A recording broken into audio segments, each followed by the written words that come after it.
Bu? Oh ya, hari ini guys kita melakukan presentasi. Kamu gak lihat ibunya begitu? Loh, bilangnya kayak gitu tadi disuruh ngomong hari ini. Oh, ibunya yang mau. Oke. Oh ya, sabar.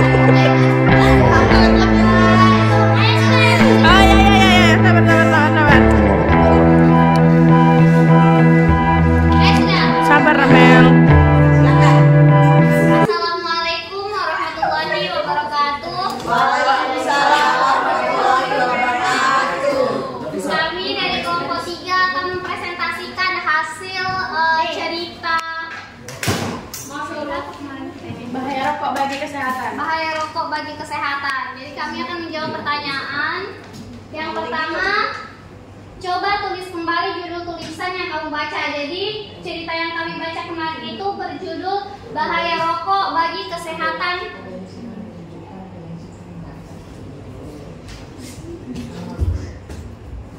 Jadi yang pertama itu judulnya adalah bahaya rokok bagi kesehatan Indonesia. Pertanyaan kedua, apa yang kamu pahami dari judul tersebut? Rumuskan dalam kalimat baru pemahaman tersebut. Rokok merupakan penyebab timbulnya penyakit dan merupakan kesehatan Indonesia. Rokok merupakan kesehatan. Nanti jadi bahan pertanyaan kalian, diamkan situ. Merugikan kesehatan Indonesia. Dan merugikan kesehatan Indonesia. Yang ketiga, apa kata kunci dalam paragraf pertama? Dalam paragraf Lebih baik menjaga daripada mengobati, dan kesehatan adalah hal yang utama bagi manusia.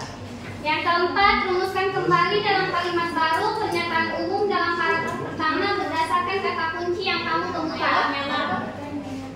Menyatakan bahwa kurangnya kesadaran manusia terhadap kesehatannya dan orang sekitarnya. Yang kelima, apa kata kunci dalam paragraf kedua? Industri rokok berubah dan berkembang di Indonesia. Yang keenam, rumuskan kembali dalam kalimat baru argumentasi dalam paragraf kedua berdasarkan kata kunci yang kamu temukan. Orang yang mengkonsumsi rokok mengakibatkan kerugian yang begitu besar hingga mencapai angka 378,75 triliun. 7. Apa kata kunci dalam paragraf ketiga? Bengkaknya tagihan pengobatan dan membengkaknya tagihan pengobatan dan penderita pembeli rokok.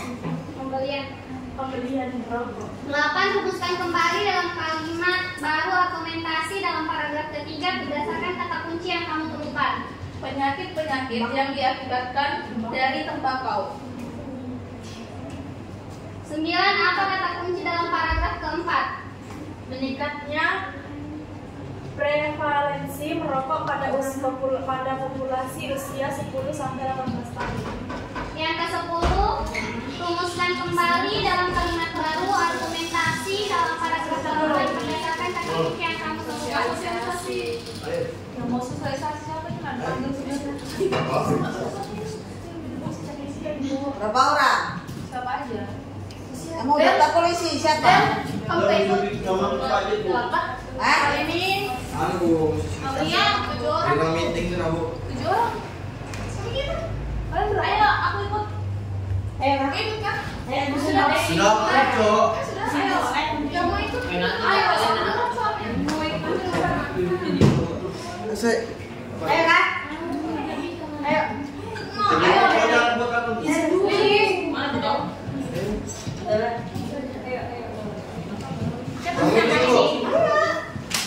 Ditunjuk apa enggak sih? yang mau Yang aja. mau enggak? Kalau yang mau aja jam berapa? Sosialis siapa sih? Polisi. Yang berminat siapa? Yang berminat daftar itu, yang nggak berminat ya nggak usah. Dari sana, Bu. Enggak, yang ditanya berminat nggak kamu daftar? Siapa tahu di polisi. Kalau yang nggak berminat nggak usah. Kita sudah bingung. Cepat sudah, siapa yang mau ikut? Mari ini juga kasih. Kamu juga ke sana. Kurang tingginya. Santi kami yang dua dia menang polisi. nggak minat saya Bu. Polisi. Dah, tutup sudah, tutup. Sudah kan? Lanjut nomor 10. Industri rokok semakin berbahaya karena hanya menyasar pada konsumen generasi muda. 11. Apa kata kunci dalam paragraf kelima? Berita yang sangat memprihatinkan. 12. Rumuskan kembali dalam kalimat baru argumentasi dalam paragraf kelima berdasarkan kata kunci yang kamu temukan. Sudah saatnya kita sebagai masyarakat harus pandai memilih mana yang baik dan mana yang buruk. Karena industri rokok banyak didukung pihak-pihak yang menerima keuntungan tinggi dari penjualan rokok. 13. Apa kata kunci dalam paragraf ke-6? Oh iya, jadi kita cuma 15 paragraf. Lanjut pertanyaan selanjutnya.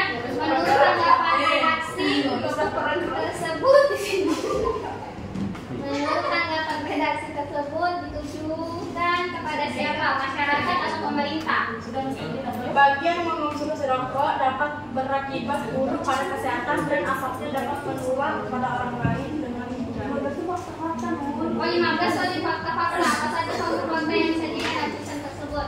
Bagi yang mengonsumsi rokok dapat berakibat buruk pada kesehatan dan asapnya dapat menular pada orang lain dengan mudah. 16. Apa yang menjadi opini redaktor atas fakta tersebut? Opini redaktor atas fakta bahayanya rokok baik kesehatan adalah dapat berupa merokok membahayakan kesehatan dan merugikan perekonomian masyarakat. 2. Merupakan rokok adalah ancaman serius bagi kesehatan dan kehidupan. Yang ketiga, mereka merusak organ tubuh. Merokok merusak organ tubuh, menyebabkan penyakit yang mematikan dan merusak hubungan sosial dan ekonomi. 17. Menurutmu tanggapan redaksi tersebut ditujukan kepada siapa? Masyarakat atau pemerintah? Kepada masyarakat karena dikonsumsi oleh generasi muda atau kalangan remaja. 18. Bagaimana sikap redaksi terhadap peristiwa tersebut? Apakah mendukung, menolak, atau netral? Menolak. 19. Bagaimana saran atau rekomendasi redaksi terhadap pihak yang setuju dalam teks editorial tersebut? Sebaiknya masyarakat mempunyai kesadaran untuk bisa menolak dan melarang mengkonsumsi rokok karena dapat berakibat buruk bagi kesehatan. Nomor 20. Buatlah ringkasan dengan menggunakan jawaban-jawabanmu sebelumnya. Hal tersebut tentu memprihatinkan. Oleh sebab itu sudah saatnya kita menyadari hal-hal krusial ini. Kita bisa menolak dan melarang konsumsi rokok sejak di lingkungan keluarga sendiri karena industri rokok juga banyak didukung oleh pihak-pihak yang menerima keuntungan tinggi dari penjualan rokok selama berabad-abad di Indonesia.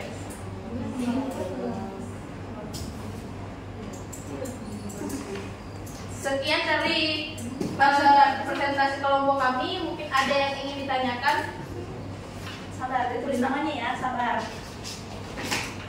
Ibu ditulis sama jawabannya juga, Kak Bu, pertanyaannya? Iya, jadi lembaranmu itu situ. Pertanyaannya, Apa penyakit bagi orang yang menggunakan rokok? penyakit Apa penyakit bagi orang yang menggunakan rokok? Menurut kalian ya?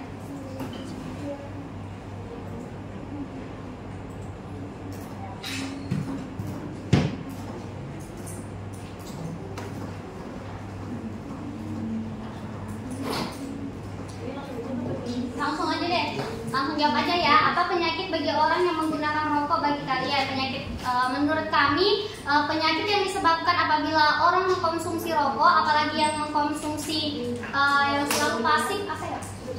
Sudah berlebihan, itu akan menyebabkan paru-parunya rusak, sehingga gejala-gejala awalnya itu biasanya gara-gara batuk, pernapasannya susah, kemudian pada saat batuk mengeluarkan darah, itu adalah salah satu contoh penyakit. Dan orang yang merokok kemudian asapnya keluar, orang yang menghirup asap tersebut pun bisa tertular penyakit karena menghirup asap rokok itu merupakan mengandung nikotin, sehingga kita harus waspada apabila kita ingin merokok. Jangan mendekat. Apabila kalian melihat orang merokok, jangan mendekat karena asapnya itu, walaupun kalian tidak merokok, asapnya itu akan menular ke kalian, sehingga kalian juga bisa mendapatkan dampaknya. Ya, lebih berbahaya daripada orang yang merokok aktif, yang menggunakan rokok. Jadi jangan merokok dan jangan mendekati orang merokok. Ya, betul. Ada lagi? Ada lagi?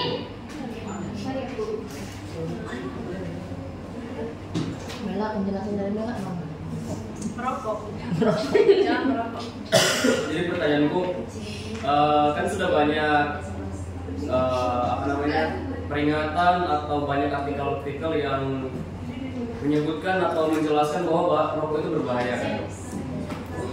Jadi pertanyaannya, kenapa rokok masih diproduksi secara massal jika sudah diketahui bahayanya? Yang pertama itu kan kita sudah tahu sendiri bahaya rokok itu apa, dan apalagi di sini yang pernah beli rokok atau pernah lihat rokok itu, yang orang memproduksi rokok pun sudah memberikan peringatan. Di gambarnya itu kan ada bahaya rokok, bakal ini, foto-foto orang yang penyebabnya apa. Itu kan sebenarnya dari kesadaran yang pertama buat yang mengkonsumsi ya. Yang pertama kesadaran diri sendiri. Kan kalian sudah tahu nih penyebabnya ke depannya gimana. Kenapa kalian masih konsumsi? Kesadaran diri sendiri. Karena saya pernah dengar merokok itu apabila kita sudah mencoba nanti pasti bakal kecanduan untuk mencoba lagi, ketagihan. Nah, buat yang memproduksi ini pasti kayak kan dia sudah punya orang yang mengkonsumsi, sudah banyak pelanggan atau sudah banyak orang yang menggunakan konsumen, sehingga pasti mereka tetap akan memproduksi karena banyak pengguna, banyak permintaan dari orang yang mengkonsumsi, sehingga mereka harus memproduksi terus dan bahan-bahannya pun selalu ada, sehingga mereka pasti akan selalu membuat. Rokok aja nih yang memiliki dampak negatif pasti akan diproduksi terus. Apalagi yang bahan-bahan yang memang dilarang seperti narkoba pasti tetap diproduksi walaupun sudah dilarang, walaupun ilegal pasti tetap diproduksi karena emang terdapat perusahaan-perusahaan yang tetap memproduksi sesuatu agar orang yang mengkonsumsinya ini, karena ada orang yang mengkonsumsi gitu, karena biar perekonomian mereka terbantu. Agar perekonomian orang yang memproduksi itu terbantu juga dengan memproduksi rokok.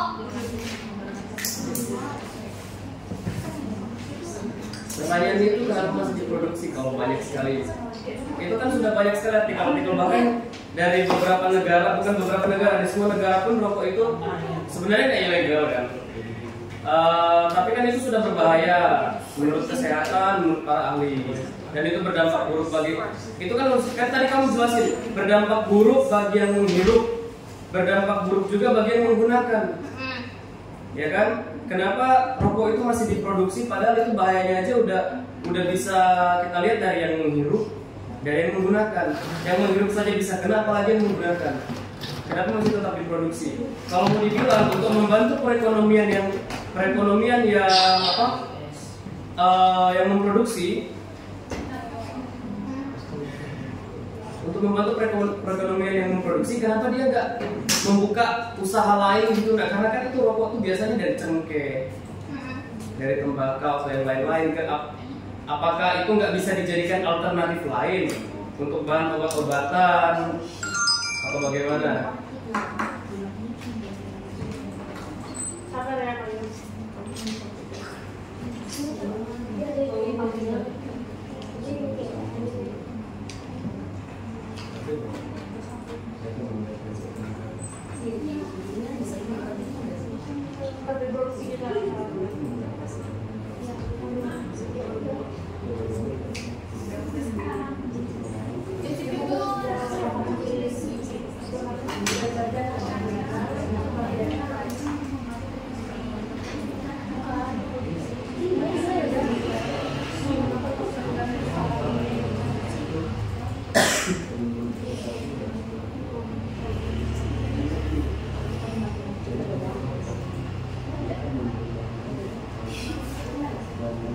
Nah, di sini kita dapat dari Google hasil jawabannya itu. Di sini kan banyak artikel yang kamu anukan. Artikel sudah banyak yang disebarluaskan bahwa rokok itu emang bahaya. Jadi menurut jakartabarisal1.com, mengapa rokok tidak dilarang di Indonesia? Pasti banyak orang yang bertanya-tanya soal hal tersebut. Seperti kamu, Mario, yang bertanya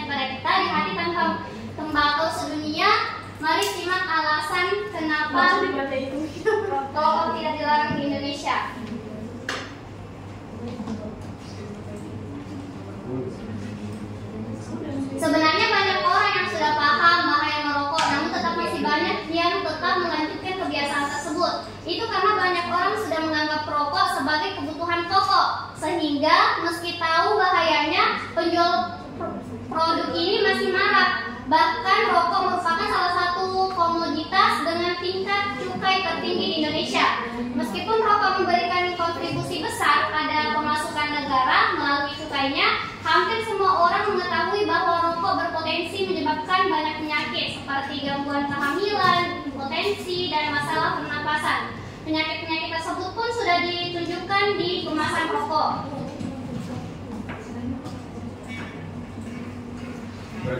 Nah, kenapa rokok masih dibiarkan di Indonesia diproduksi meskipun rokok memiliki dampak negatif? Mengapa pemerintah tetap melegalkan penjualan rokok kepada masyarakat? Setelah diselidiki lebih lanjut, sebenarnya pemerintah tidak sepenuhnya membiarkan peredaran rokok di masyarakat.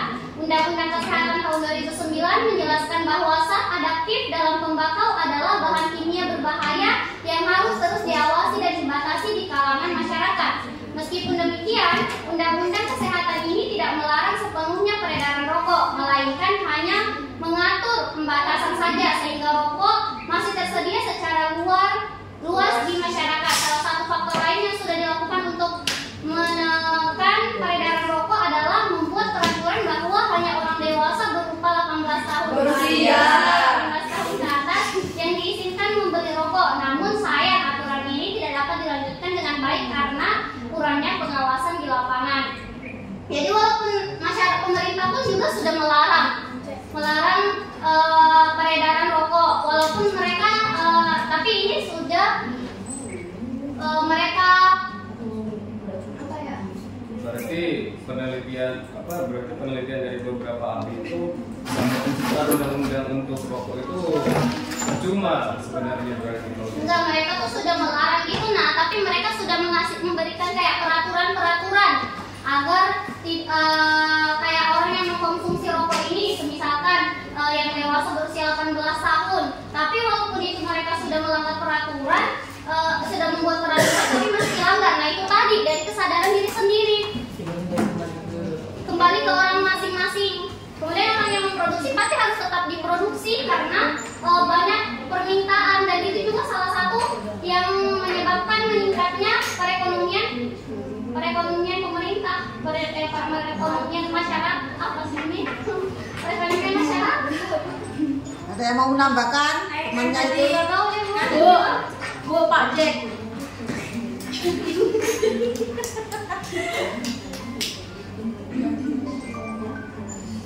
Assalamualaikum. Jadi intinya itu pabrik rokok itu membayar pajak ke negara. Kan tadi Maria Sehingga terikat perjanjian. kan dia orang nanya kenapa tidak berhenti produksi sedangkan itu sederhana. Apa nih? Terus kalau ngomong deh. Dia bilang kan saya bertanya. Kan bertanya Sudah keluar dia. berhenti produk, kenapa tidak diberhentikan produksi rokok? Kan Mario nggak mau, Mario udah bertanya. Dia minus. Iya, dia minus matanya katanya. Nggak ada yang tinggi. Siapa yang tinggi? Saya tinggi loh, Bu. Fitri tinggi. Nah, ini memang Kamu ini mau enggak? Enggak mau dia. Ada tapi enggak mau, sudah aku tanya. Enggak ada yang mau. tinggi kalau naik. Ya. Waalaikumsalam. Sama-sama, Bu. Sudah, Bu. Ya. Dina terus ya. Ada yang mau menambahkan yang disampaikan dari pertanyaannya Mario tadi? Bagus sekali ya pertanyaannya. Sudah tahu itu rokok itu membuat penyakit dan sebagainya, bahkan sudah ditulis artikel, sudah ditulis di rokoknya ya. Iya, Di rokoknya tuh ada gambar yang mengerikan. bolong, giginya Ada yang paru-parunya, ada yang sininya dan sebagainya. Tapi kenapa masyarakat masih membeli? Nah, terus masyarakat juga. Ya, tapi ada yang ini kan dibutuhkan kesadaran masing-masing, ya kan? Tetapi kenapa nggak dibubarkan aja pabriknya, ya? Itu pertanyaan sangat bagus sekali ya. Kenapa nggak dibubarkan? Tadi ada artikel, nah ada banyak alasan. Kenapa tidak dibubarkan, tidak dihapus? Bisa kan katanya Mario, bisa aja kan dialihkan tembakau cengkeh ke produk yang lain, misalnya obat-obatan untuk penyembuhan dan sebagainya, itu bagus sekali. tapi tidak segampang apa yang mungkin kalau masyarakat banyak yang berpendapat seperti itu ya. Tetapi pengelolaan pabrik rokok dan sebagainya memang untuk saat ini pajak yang terbesar adalah rokok di samping yang lainnya ya. Rokok itu termasuk penyumbang yang terbesar untuk pembangunan dan sebagainya di negara kita. Sebenarnya itu dilema bagi pemerintah ya. Di lain pihak memang itu harus dihapus karena menyangkut kesehatan masyarakat bahkan dunia ya. Dunia pun ya, makanya satu hal untuk mencegah untuk orang meminimalisasi membeli, satu, rokok harus mahal. Iya. Terus kalau di luar negeri itu tidak boleh anak kecil membeli rokok.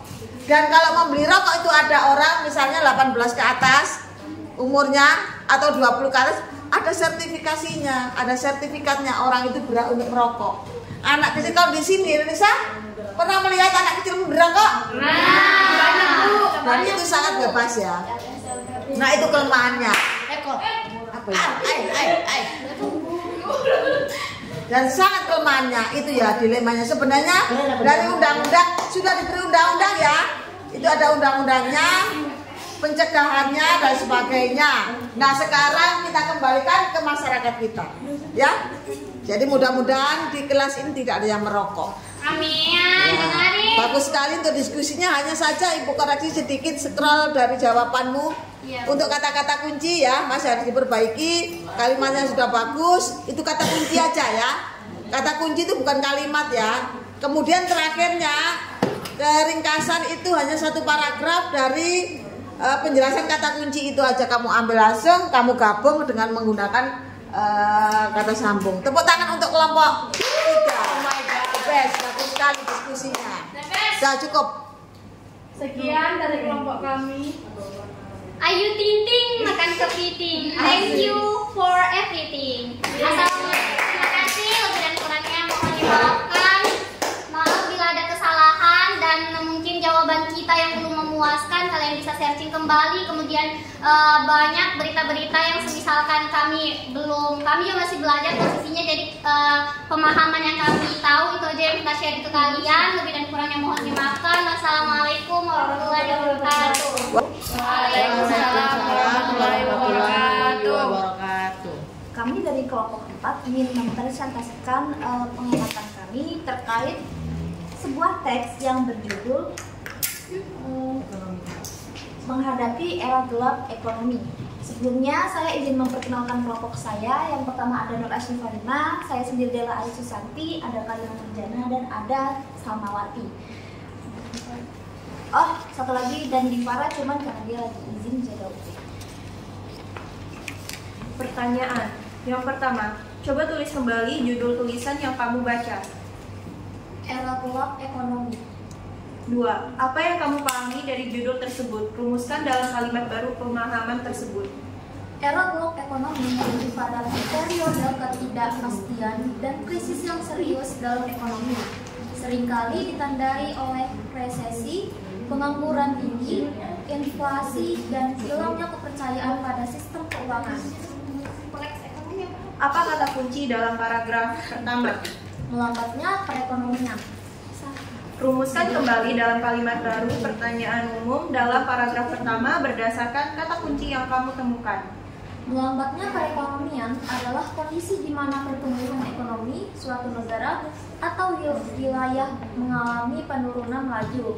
Hal ini ditandai dengan penurunan aktivitas ekonomi seperti turunnya produksi, investasi, konsumsi, dan ekspor-impor serta peningkatan pengangguran. Apa kata kunci dalam paragraf kedua? Inflasi. Rumuskan kembali dalam kalimat baru argumentasi dalam paragraf kedua berdasarkan kata kunci yang kamu temukan. Inflasi yang tak terkendali menciptakan ketidakpastian ekonomi.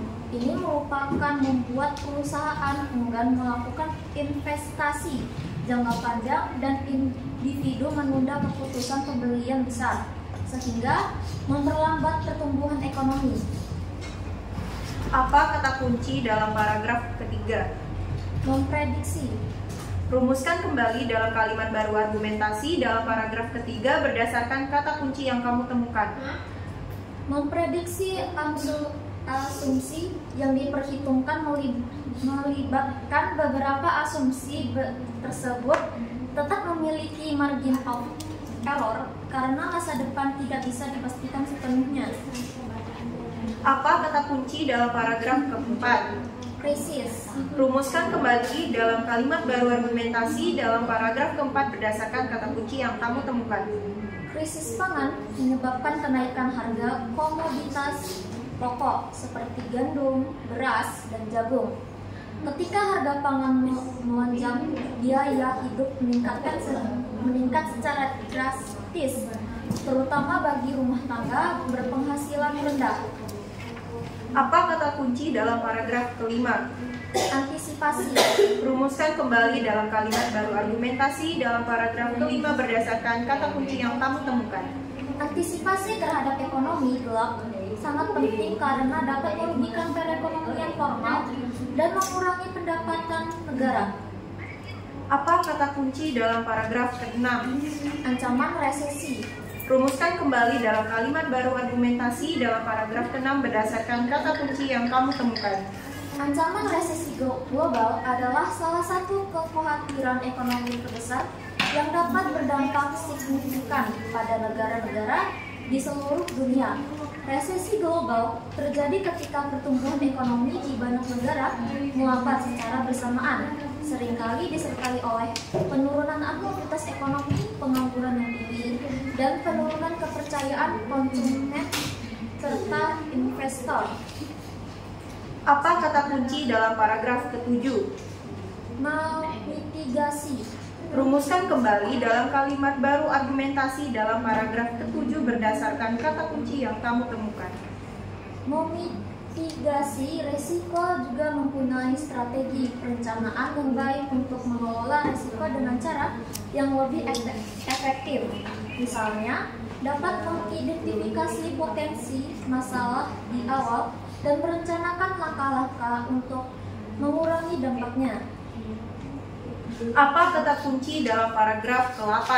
Kerjasama. Rumuskan kembali dalam kalimat baru argumentasi dalam paragraf ke-8 berdasarkan kata kunci yang kamu temukan. Kerjasama dapat melibatkan kolaborasi antara pemerintah, bisnis, dan masyarakat untuk meningkatkan efisiensi berbagai sumber daya dan mengatasi tantangan bersama seperti ekonomi gelap atau masalah sosial lainnya. Apa kata kunci dalam paragraf ke-9? Ego sektoral. Rumuskan kembali dalam kalimat baru argumentasi dalam paragraf ke-9 berdasarkan kata kunci yang kamu temukan. Ego sektoral merupakan hambatan serius dalam banyak aspek pemerintahan dan organisasi dan butuh strategi manajemen serta kebijakan terpadu untuk meminimalkan dampaknya. Apa kata kunci dalam paragraf ke-10? Berhemat. Rumuskan kembali dalam kalimat baru argumentasi dalam paragraf ke-10 berdasarkan kata kunci yang kamu temukan. Berhemat melibatkan memilih untuk tidak membeli barang yang tidak perlu, manfaatkan diskon, serta mengoptimalkan penggunaan barang dan jasa. Apa kata kunci dalam paragraf ke-11? Meraih pertumbuhan. Rumuskan kembali dalam kalimat baru argumentasi dalam paragraf ke-11 berdasarkan kata kunci yang kamu temukan. Meraih pertumbuhan menggambarkan proses aktif untuk mencapai adaptasi terhadap tantangan yang dihadapi, seperti Indonesia yang bisa meraih pertumbuhan ekonomi di tengah kondisi yang tidak memadai. Apa saja fakta-fakta yang disajikan dalam tulisan tersebut? Fakta-fakta yang disajikan ada 3. Yang pertama, A. Salah satu faktor yang disebutkan adalah perlambatan ekonomi di Eropa yang dihubungkan dengan lonjakan harga gas alam akibat konflik Rusia dan Ukraina. Yang B. IMF memprediksi bahwa sekitar sepertinya ekonomi dunia akan mengalami kontraksi setidaknya selama 2 kuartal berturut-turut tahun ini dan tahun depan. Yang terakhir, Namun sejauh ini di Indonesia belum terdapat krisis. Direktur Pelaksanaan IMF bahkan mengapresiasi Indonesia yang masih pertumbuhan ekonomi tinggi di tengah kondisi dunia yang berat. Apa yang menjadi opini Direktur atas fakta tersebut?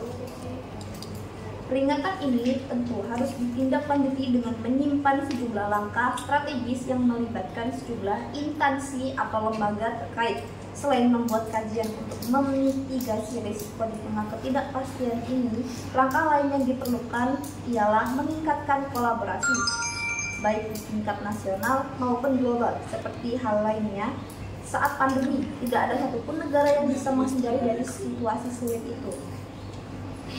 Menurutmu, tanggapan redaktur tersebut ditujukan kepada siapa? Masyarakat atau pemerintah? Tanggapan redaktur dari teks tersebut ditujukan oleh masyarakat dan pemerintah.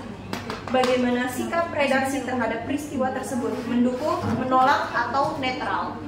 Sikap redaksi terhadap peristiwa ini adalah mendukung.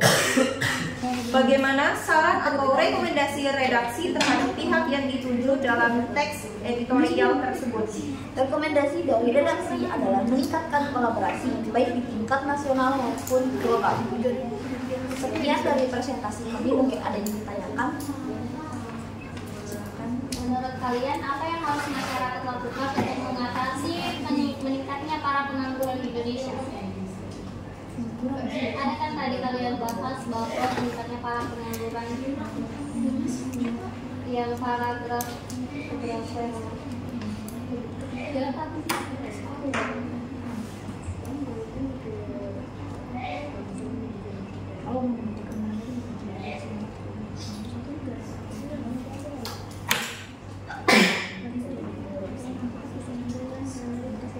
Coba ulangin. Menurut kalian, apa yang harus masyarakat lakukan untuk mengatasi meningkatnya para pengangguran di Indonesia? Ini untuk mengurangi Pengangguran kalau terjadi global gelap.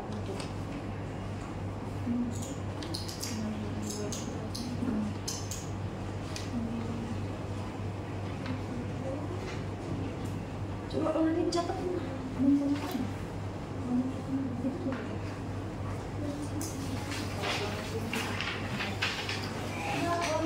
menurut kalian, apa yang harus masyarakat lakukan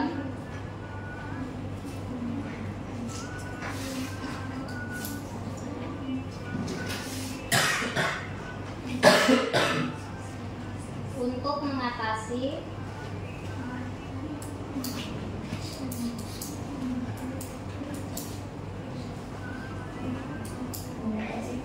meningkatnya para pengangguran di Indonesia?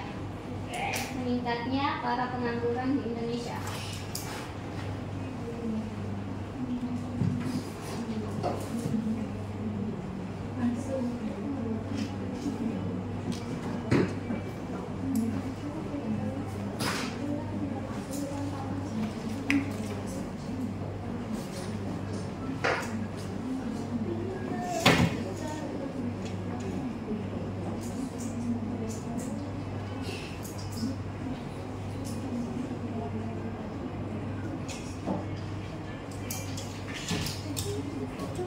Jadi setelah diskusi cara untuk mengatasi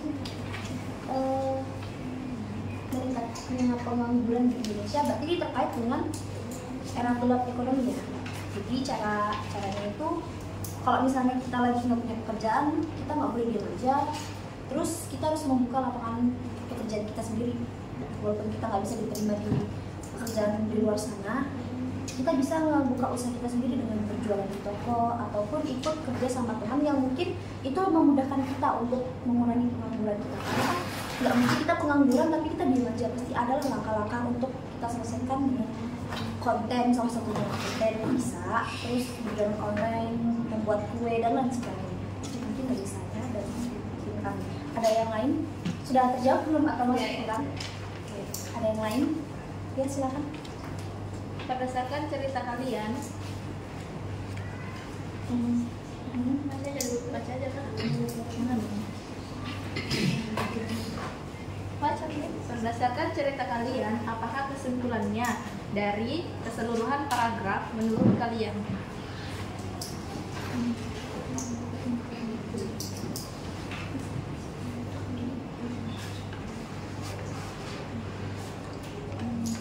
Jawab dong, Sal. Dia udah nulis. Jadi saya ingin menjawab apakah kesimpulan dari seluruh paragraf ya. Jadi yang saya tangkap di sini dari yang sudah saya baca, menghadapi era gelap ekonomi, dia cuma berisi tentang informasi dampak dari suatu perang dari Rusia dan Ukraina itu sudah dampaknya itu udah kena ke seluruh dunia. Dan di sini juga menjelaskan sejumlah pengamat ekonomi Bank Dunia ataupun Dana Moneter Internasional telah melihat potensi ke arah itu. Jadi kata mereka, antara lain semakin melambatnya perekonomian di sejumlah negara maju seperti Amerika Serikat, sebagai wilayah Eropa dan Tiongkok. Jadi singkatnya itu ini tentang sebuah dampak dari perang itu. Dari perang itu, tapi untungnya itu belum nyampe ke negara Indonesia. Sampai di negara Indonesia itu kita mendapatkan kerugian. Di sini sudah tertulis bahwa sejauh ini Indonesia memang belum terdampak krisis. Direktur Pelaksana IMF bahkan mengapresiasi Indonesia yang bisa meraih pertumbuhan ekonomi tinggi di tengah kondisi dunia yang berat. Kata dia, mungkin itu bisa diterima kalau mau lebih jelas lagi.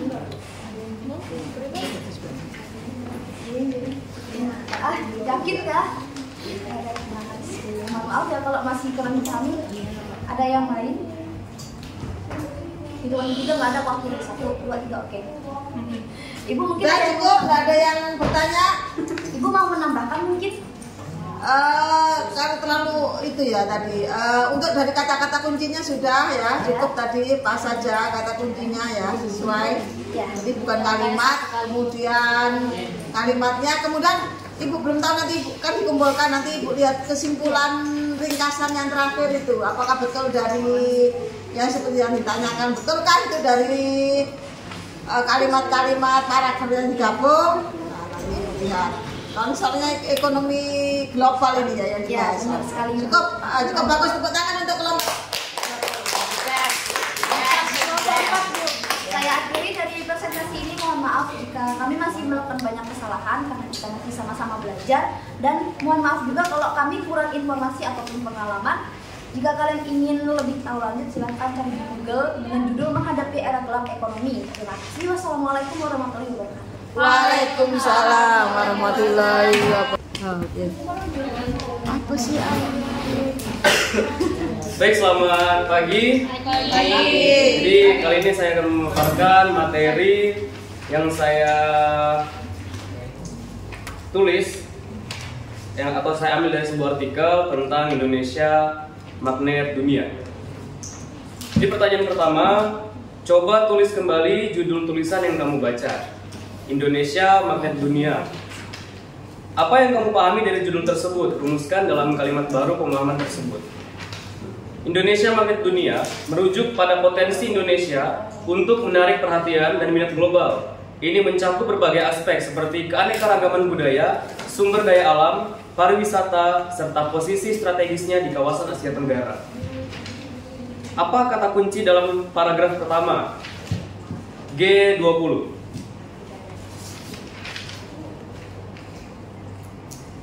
Rumuskan kembali dalam kalimat baru pernyataan umum dalam paragraf pertama berdasarkan kata kunci yang kamu temukan. Jika diartikan, G20 adalah pertemuan 20 negara yang tergabung dalam sebuah forum kerjasama internasional dan dihadiri oleh seluruh kepala pemerintahan atau negara anggota G20. Apa kata kunci dalam paragraf kedua? Ekonomi. Capeknya bolak-balik begini. Rumuskan kembali dalam kalimat baru argumentasi dalam paragraf kedua berdasarkan kata kunci yang kamu temukan.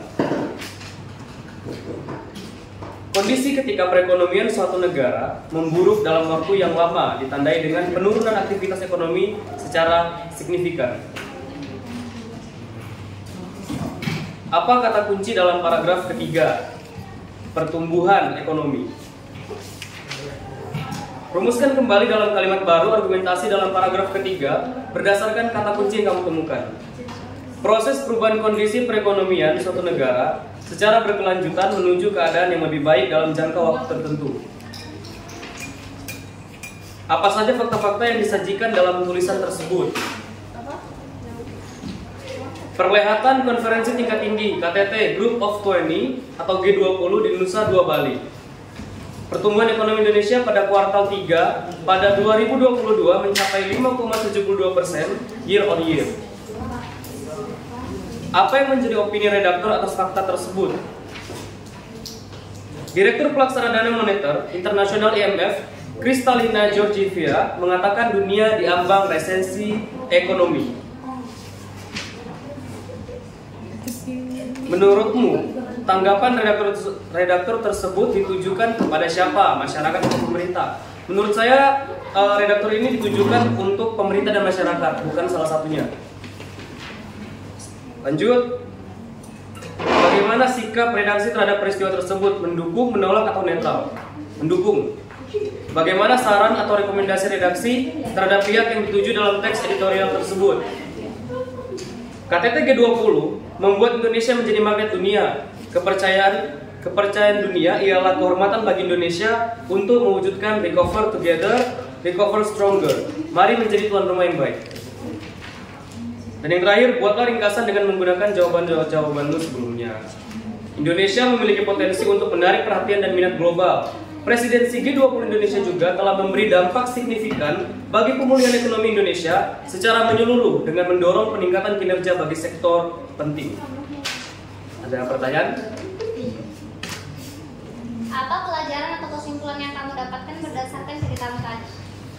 Menurut saya nih, jadi menurut saya itu Indonesia ini banyak sekali yang tadi seperti saya katakan, keanekaragaman, sumber daya alam, pariwisata, serta posisi strategis di kawasan Asia Tenggara. Dan Indonesia ini ya cukup bisa dibilang karena kekayaan sumber daya alam itu membuat Indonesia ini menjadi seperti salah satu pusat perhatian bagi seluruh negara. Bahkan ada beberapa negara yang menjalin kerjasama dengan Indonesia dan memiliki minat atau ketertarikan. Itu juga yang membuat Indonesia ini dijuluki sebagai magnet dunia. Ada lagi? Saya. Apa tuh? Jadi tadi kamu sempat bilang bahwa Indonesia itu bisa masuk ke G20 karena dia memiliki potensi. Bisa nggak kamu jelasin dia Indonesia masuk potensi itu di bidang apa? Misalnya di budaya kah, olahraga kah, atau apa?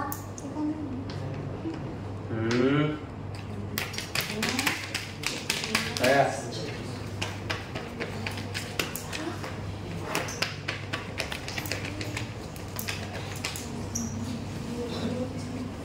Nih, jadi setelah melihat pertumbuhan ekonomi Indonesia yang impresif, tidak mengherankan dunia mengharapkan Indonesia mampu menjembatani berbagai kepentingan anggota G20. Jadi dapat dikatakan Indonesia itu unggul dalam pertumbuhan ekonomi. Makanya Indonesia itu dapat menjadi salah satu